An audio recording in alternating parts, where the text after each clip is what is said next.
창세기 5장 32절과 창세기 11장 26절에 그 문장 구조가 같다. 문장 구조가 같다는 것이 창세기 5장에 노아에 대해서 아주 중요한 정보를 제공하고 있다는 겁니다. 성경 저자는 의도적으로 그렇게 기록했다고 하는 것을 우리가 꼭 기억을 해야 됩니다. 이것은 노아의 집안과 데라의 집안에 공통점이 있다고 하는 것을 우리에게 가르쳐 주는 것입니다. 성경에는 이러한 형태의 기록이 아주 다수 있습니다. 지난 시간에도 봤지만은 가인 자손 에녹과 셋의 자손 에녹, 가인 자손 라멕과 셋의 자손 라멕. 아브라함도 자기 부인에게 뭐라 그랬습니까? 누이라 그랬죠. 이삭도 자기 부인 리브가에게 뭐라 그랬습니까?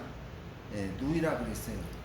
그런 공통점이 있어요. 그게 무엇을 의미하는지는 그때 가서 제가 말씀드리고 하겠습니다. 그 다음에 요셉의 수명하고 누구의 수명이 같은지 아세요? 여호수아의 수명이 같아요. 그래서 요셉이 몇 살에 총리가 됐습니까? 요셉이 30살에 총리가 됐잖아요. 이것은 여호수아도 30살에 그가 부름을 받아서 정탐꾼으로 그가 파송받았다 하는 것을 우리가 대략 짐작할 수 있다는 겁니다. 성경의 구조가 이런 식으로 되어 있어요. 자, 여기서 또 한 가지 살펴볼 수 있는 게 뭐냐면은 노아의 삶의 패턴과 노아의 조상들의 삶의 패턴이 다르다는 겁니다. 노아는 500세 된 후에 3명의 자녀를 낳았어요. 5장 32절 말씀에 보면은 3명의 자녀를 낳았는데 노아의 조상들은 어떻습니까? 족보에 기록된 그 아들을 낳은 후 죽을 때까지 지내며 자녀를 낳았다고 그렇게 기록을 하고 있습니다. 그래서 이건 뭐를 우리에게 가르쳐 주는 거냐면 종합적으로 노아의 삶을 조명해 보았을 때 노아는 데라 하나님을 모르는 채 살아가다가 어느 날 가장 가까운 사람에 의해서 하나님을 알게 되고 믿게 되었다고 하는 것을, 믿음을 가지게 되었다고 하는 것을 우리에게 가르쳐 주고 있는 겁니다. 그러니까 노아가 야렛이 통치하는 세상에서 수용소에서 수감되어 있는 상태에서 태어나서 다른 신을 믿도록 세뇌당하고 그런 가운데 성장하여 어떤 반기독교적인 사람으로 살아가다가 하나님께 돌아왔다고 하는 것을 우리에게 가르쳐 주는 거라 이 말이에요. 무슨 얘기인지 이해가 갑니까? 요거를 꼭 기억을 해야만이 5장하고 6장하고 연결이 되는 겁니다. 요게. 그래서 노아의 믿음이 창세기 6장 9절 말씀에 뭐라고 기록되어 있습니까? 이것이 노아의 조건이라 노아는 의인이요 당대의 완전한 자라 그는 하나님과 동행하였으며 그러니까 이게 그 연결이 돼가지고 해야지 이해가 간다. 의인이라 그랬어요. 의인. 이것은 뭐냐 하면은 믿음을 통해서 하나님께 항상 의롭다고 인정받았다고 하는 것을 나타냅니다. 그러니까 이건 뭐를 우리에게 가르쳐 주냐면 노아가 다른 신을 믿다가 하나님께 돌아와서 자신의 과거를 돌아보면서 날마다 회개하는 삶을 살았다고 하는 것을 나타내는 거라 이 말이에요. 의인이라는 말이 그런 뜻이다. 그 다음에 당대의 완전한 자라 그랬어요. 이건 뭐냐면 야렛이 죽은 후에 사탄이 그 셋의 자손을 무너뜨리기 위해서 뭐를 일으켰다 했습니까? 서로 전쟁? 예, 맞아요. 전쟁을 일으켰어요. 네? 전쟁이 일어나가지고 많은 남자가 죽었고 전쟁 미망이 생겼는데 셋의 자손이 그 여자들과 성적으로 관계를 해서 타락하는 것을 보고 노아는 어떻게 했다는 얘기예요? 그 죄를 멀리 피했다는 얘기예요. 사람들이 생각하는 것이 항상 어떻게 했다 그랬어요? 악했다 그랬어요. 왜냐? 전쟁으로 자기 가족, 친구, 친척이 그냥 억울하게 죽는 것을 보고 뭐가 복수심이 항상 불타 있으니까, 가득 차 있으니까 생각하는 것이 항상 악했다 이 말이에요. 노아는 거기에 물들지 않았다고 하는 것을 우리에게 가르쳐 주는 겁니다. 무슨 얘기인지 아시겠어요? 예. 그 다음에 그래서 어떻게 했냐? 하나님과 동행했다 이 말이에요. 하나님과 죄를 멀리하는 삶으로 인해 가지고 죄를 멀리하는 삶을 살아서 그가 하나님과 동행하였다. 그 결과 어떻게 됐느냐?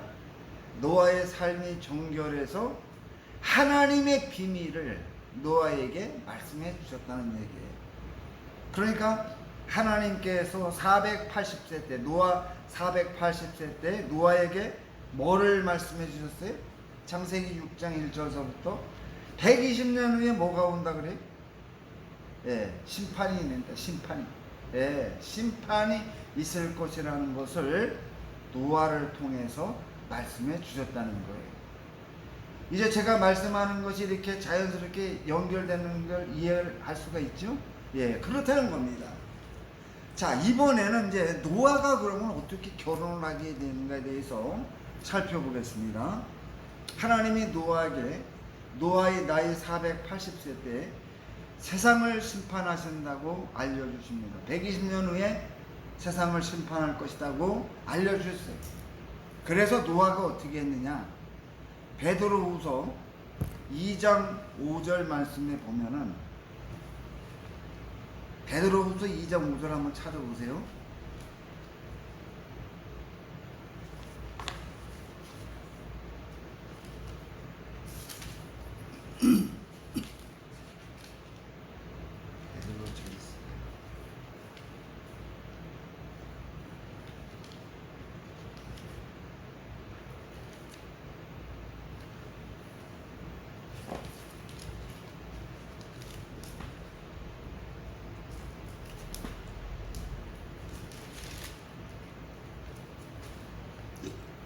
이거 앞에 보시면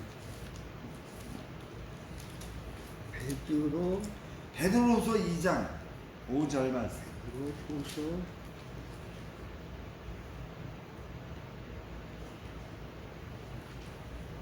2장 5절 말씀. 예. 다시 말씀드리겠습니다. 예. 옛 세상. 예. 다시 말씀드립니다. 다시 읽겠습니다. 예. 옛 세상을 용서하지 아니하시고 예. 오직 의를 전파하는 노아와 예. 뭐를 전파했다 그랬어요? 의를 전파. 예. 의를 전파했다. 의를. 여기서 오직 의를 전파했다는 얘기가 무슨 얘기입니까? 노아가 120년 후에 하나님이 세상을 심판하신다, 회개하라 하고 노아가 전했다는 얘기예요. 자, 그러면은 노아가 500살에 결혼했다 그랬죠. 500세 된 후에 낳았다 그랬으니까 20년 가까이 전도를 한 겁니다. 외치고 다닌 거예요. 그 외치는데 노아가 회개하라고 외치는데 회개한 사람이 누구라는 얘기예요? 없죠? 가족만 있고. 아니, 노아는 그때까지 결혼을 안 했잖아. 아, 예. 그러니까 누구만 회개했다는 얘기예요? 노아와 결혼한 이 자매님만 말씀을 받아들여서 회개했다는 얘기예요. 이게 그 얘기입니다. 20년 동안 전도를 해가지고 노아의 말을 듣고 받아들여서 회개한 사람이 노아의 부인된 그 자매 한 사람뿐이었다는 걸 여기서 얘기하는 거예요. 자, 그렇다고 하면은 노아와 그 전도에서 회개한 그 자매 여자 두 사람 사이에 뭐가 강했을 것 같아? 유대감이 강했다 이 말이야. 유대감이. 예? 그 얼마나 그 귀한 자매겠어요? 자기가 회개하라고 한 얘기를 듣고 유일하게 회개한 사람이야. 예? 그래서 그런데 어떻게 했냐? 당시의 사람들이 노아를 어떻게 했다 그랬습니까? 소돔성의 그 놋을 보면 알 수가 있잖아요. 소돔성의 놋을 소돔성 사람들이 밤에 찾아와서 어떻게 했어요? 놋을 해치려고 했어요? 안 해치려고 했어요? 범죄하는 것을 막으려고 하니까 이놈이 들어와서 이거 우리를 저기 한다 해서 해치려고 했잖아요. 마찬가지예요.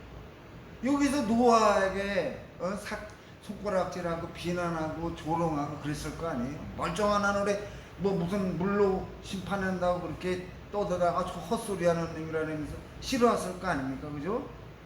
그러니까 노아의 그 부인, 결혼한 이 여자가 생명의 어떤 위협도 느낄 수 있고 박해를 받을 수 있는 이러한 환경에 노출이 되자 노아가 자신이 전도한 여자를 지켜주기 위해서 결혼했다고 하는 것을 얘기해 준 겁니다.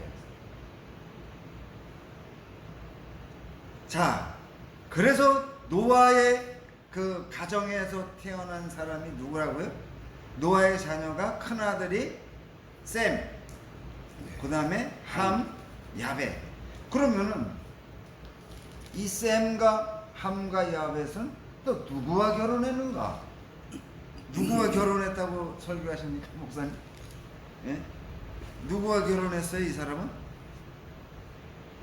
자, 여기서 우리가 중요한 것을 또 발견할 수가 있어요. 노아의 가정과 누구의 가정이 공통점이 있다 그랬어요?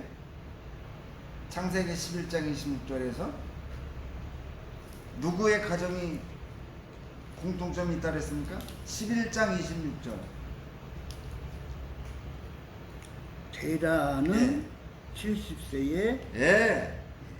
데라의 가정과 공통점이 있다 그래서 데라의 가정. 자, 노아와 데라는 하나님을 떠나 살다가 하나님께 돌아왔습니다. 자, 공통점이 있다고 하는 것은 노아의 자녀들과 데라의 자녀들 사이에도 공통점이 있다는 것을 나타내는 겁니다. 데라의 큰아들이 누굽니까? 하란입니다. 둘째 아들이 아브람, 셋째 아들이 나홀. 이렇게 아들이 셋이에요. 자, 여기서 정확하게 알 수 있는 것은 뭐냐면은 데라는 70세에 아브람과 나홀과 하란을 낳았다 그랬어요. 그런데 실제적으로 데라의 가정에서 장남이 누굽니까? 하란. 네, 맞죠. 하란입니다. 하란.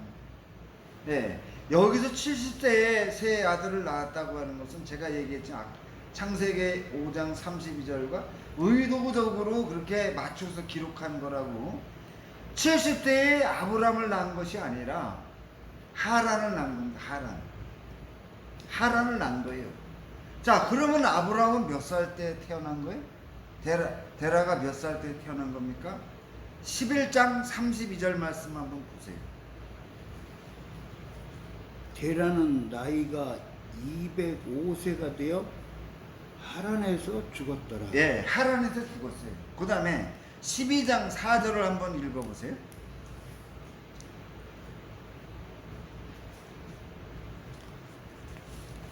이에 아브라함이 여호와의 말씀을 따라갔고 네. 롯도 그와 함께 갔으며 아브라함이 하란을 떠날 때에 75세였더라. 예, 그러면은 데라가 죽은 다음에 아브라함이 하란에서 가나안으로 출발했다 이 말입니다. 그러면은 데라가 몇 살 때 아브라함이 태어난 겁니까? 205세에서 75를 한번 빼보세요. 205살에 죽었습니다. 아브라함이 떠날 때가 75세였어요. 그러면은 데라가 몇 살 때 아브라함을 낳은 겁니까?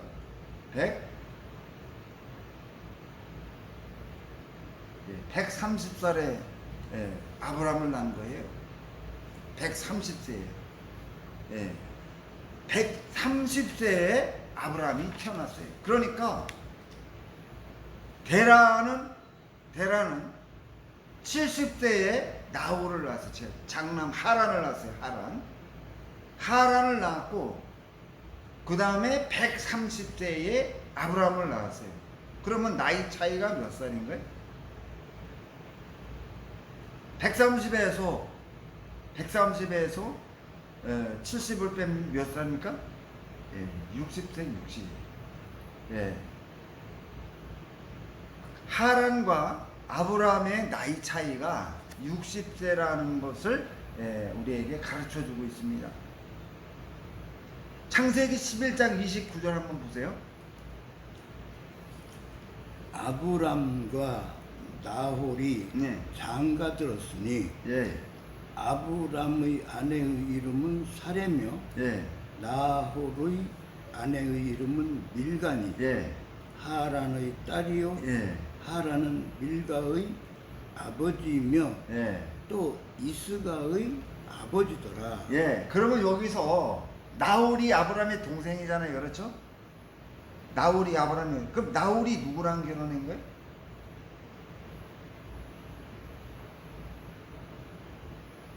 나홀의 딸이 나홀이 누구랑 결혼한, 누구의 딸이라 그랬어요? 하란의 하란이 누굽니까? 하란이 형 아니 형. 나홀이 그럼 나홀이 누구랑 결혼한 거예요? 조카랑 결혼한 거 아닙니까?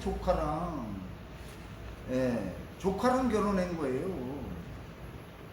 자, 보세요.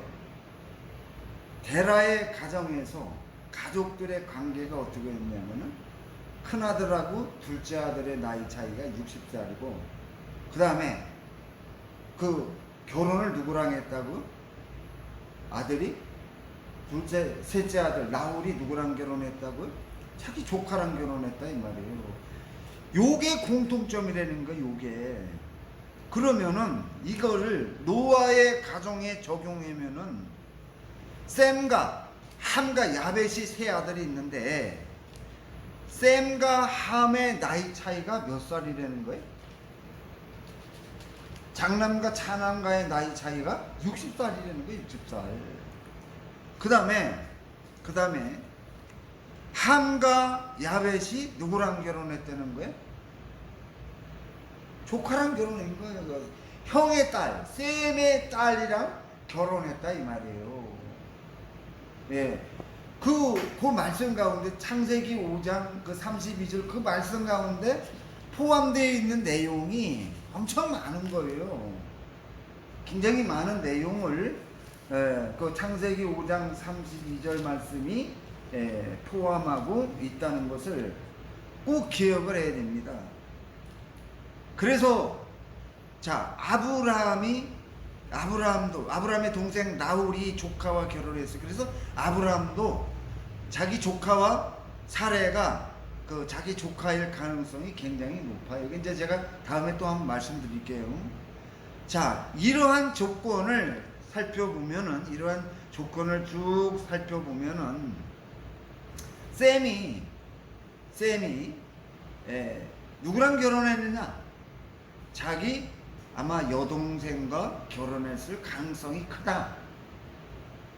왜냐하면 그 당시 세상의 모든 그 당시 사람들이 다 비웃고 막 저기 멸시 조롱하고 뭐 그런 상태에서 쉽게 얘기해서 따돌림 당하고 배척하고 이랬는데 조카들이랑 결혼했으니까 형제들이 그걸로 봐서는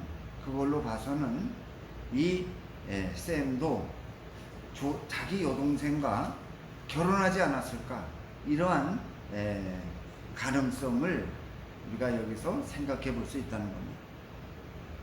자, 요거 꼭 기억해 주시기 바랍니다. 자, 하나님께서 그래서 이제 세상이 더 죄악이 차고 넘쳐서 하나님이 노아에게 방주를 지으라고 말씀을 하십니다.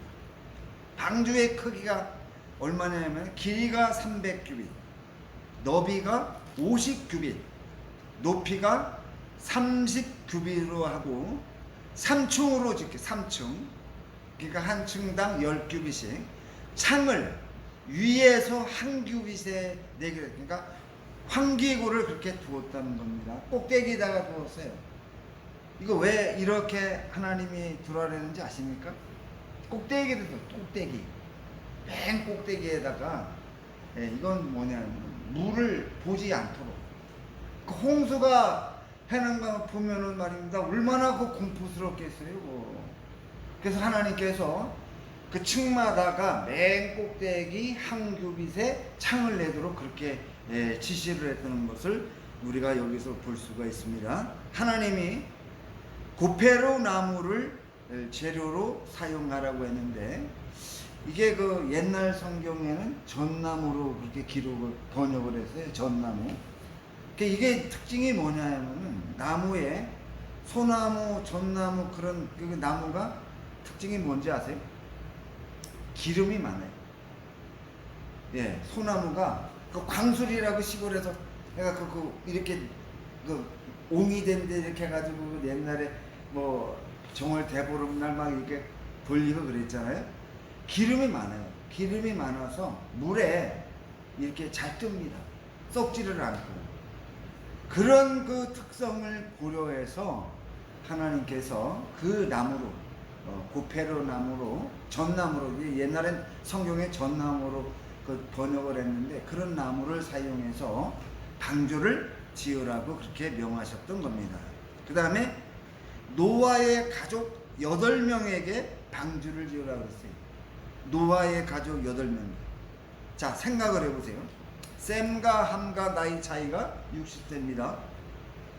함과 야벳의 나이 차이는 성경에 기록되지 않았어요. 그러니까 뭐 얼마 나이 차이가 안 나는 것 같아요. 셈과 함과 야벳이 모두 결혼한 상태에서 방주를 지었다고 그렇게 말씀하고 있어요. 함과 야벳이 가령 20세에 결혼했다고 하더라도 방주를 지은 기간이 얼마냐? 20년이 되지 않아. 20년. 네?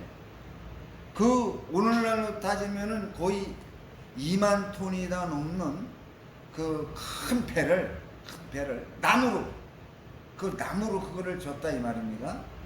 8사람이 나무로 그거를 졌어요. 나무로.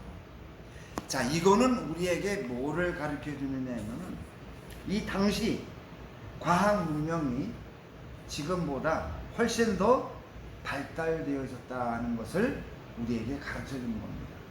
제가 창세기 5장에서도 말씀을 드렸죠.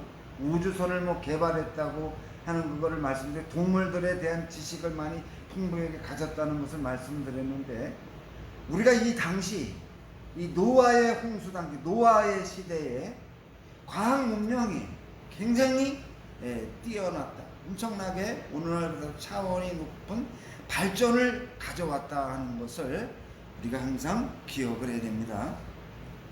자, 방주를 지으면서 셈과 함과 야벳이 자식을 낳았다는 기록이 있습니까? 없습니까? 자식을 낳았다는 기록이 없어요. 이건 뭐를 우리에게 가르쳐 주느냐면은 오직 이 모든 가족들이 다 방주를 짓는데 전념했다는 것을 가르쳐 주는 겁니다. 자, 그 다음에 또 중요한 게 뭐냐면 나이를 계산해 보니까 무두셀라, 라멕, 이 두 사람이 홍수 심판 바로 직전에 죽었어요. 무두셀라는 죽자마자 심판이 왔고, 라멕은 4년 전인가 나이를 수명을 계산해니까 4년 전인가 죽었어요. 자, 이러한 증거는 뭐를 우리에게 가르쳐 주느냐면은 이 조상들이, 이 할아버지, 증조 할아버지가, 셈의 할아버지, 증조 할아버지가 홍수 심판을 어떻게 했다는 거예요? 믿었다는 얘기, 믿지 않았다는 얘기. 도와주지 않았으니까 믿지 않았다는 것을 우리에게 가르쳐주고 있는 겁니다. 어떤 도움을 주지 않았다. 그래서 오직 노아의 8 식구만이 방주를 짓는데 전념했다. 자, 이것은 우리에게 뭘 가르쳐주고 있습니까? 참 주의 그 사명을 감당하는 길을 가는 것은 굉장히 외롭다. 진짜 뭐 사람들의 때로는 이렇게 뭐 멸시를 당하고 조롱을 당하고 아무도 알아주지도 않고 오직 하나님만을 바라보고 가야 된다. 노아는 바로 그와 같이 살았다는 것을 우리에게 가르쳐주고 있습니다. 하나님이 방주를 다 지은 다음에 이제 모든 들짐승, 모든 짐승들을 선별하여 방주까지 인도하십니다. 노아가 다 이렇게 뭐 저기에서 붙잡아다가 방주 안에 집어넣은 것이 아니라 하나님이 준비하신 짐승들을 다 방주 앞으로 인도해서 노아는 어떻게 했느냐? 교통정리만 했다. 이거 교통정리.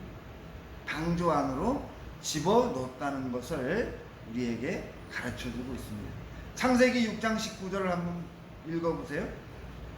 혈육 있는 모든 생물을 너는 각기 암수 한 쌍씩 방주로 이끌어 들여 너와 함께 생명을 보존하게 하되. 어디로 이끌어 들이라 그랬어요? 방주. 방주. 7장 2절을 한번 읽어보세요. 7장 2절도 한번 읽어보세요. 너는 모든 정결한 짐승은 암수 7씩 부정한 것은 암수 2씩을 네게로 데려오며 공중의 새도 암수 7씩을 데려와 그 씨를 온 지면에 유전하게 하라. 그러니까 여기도 말씀을 상황을 살펴보면은 하나님이 방주까지 데려오셨는데 그거를 갖다가 방주 안으로 노아는 데려놓는, 방주 안으로 이렇게 들어가서 큰 마기를 해서 거기서 이렇게 홍수를 견딜 수 있도록 그런 일만 했다고 하는 것을 우리에게 가르쳐주고 있다는 겁니다. 그 다음에 창세기 6장 21절 말씀 한번 읽어보십시오. 너는 먹을 모든 양식을 네게로 가져다가 저축하라. 양식을 어떻게 했습니까? 저축하라.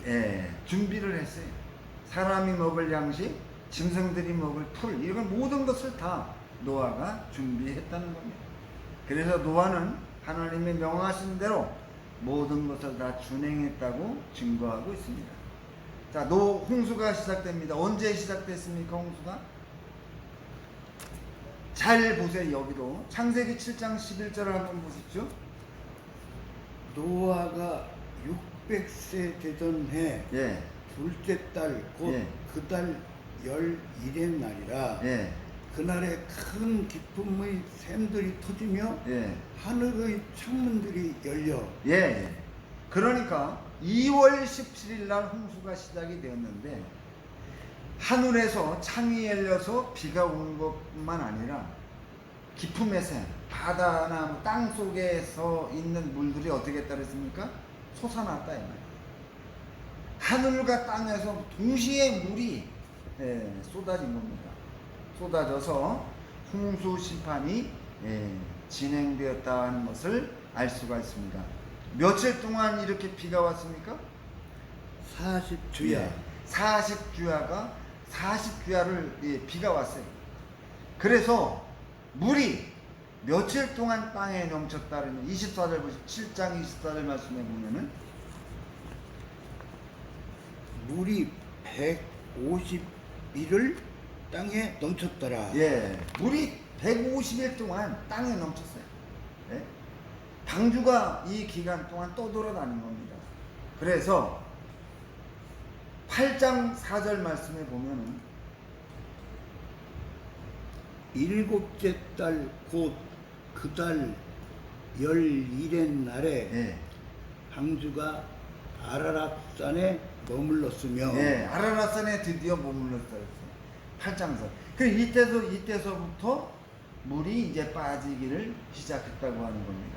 그래서 10월 1일에 봉우리가 보였다고 했어요. 다 이제 물이 잠겨 있다가 봉우리가 보였고 11월 10일 40일이 지나서 제일 먼저 방주 밖으로 뭐를 내보냈다 그랬습니까?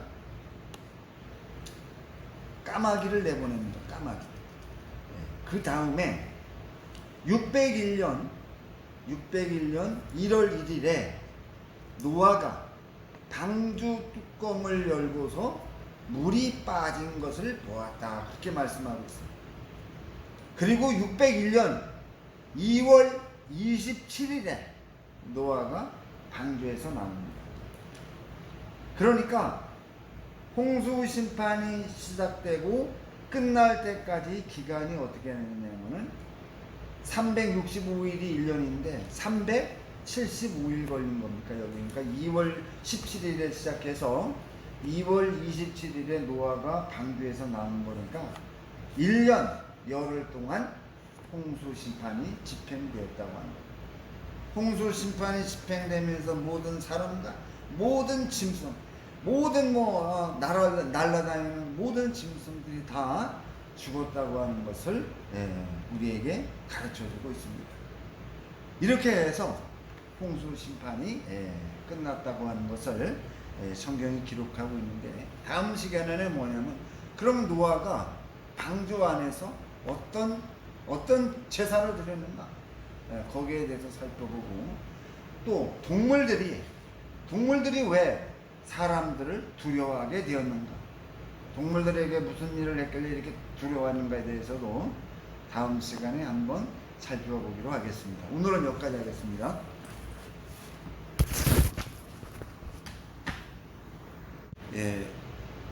창세기 5장 32절과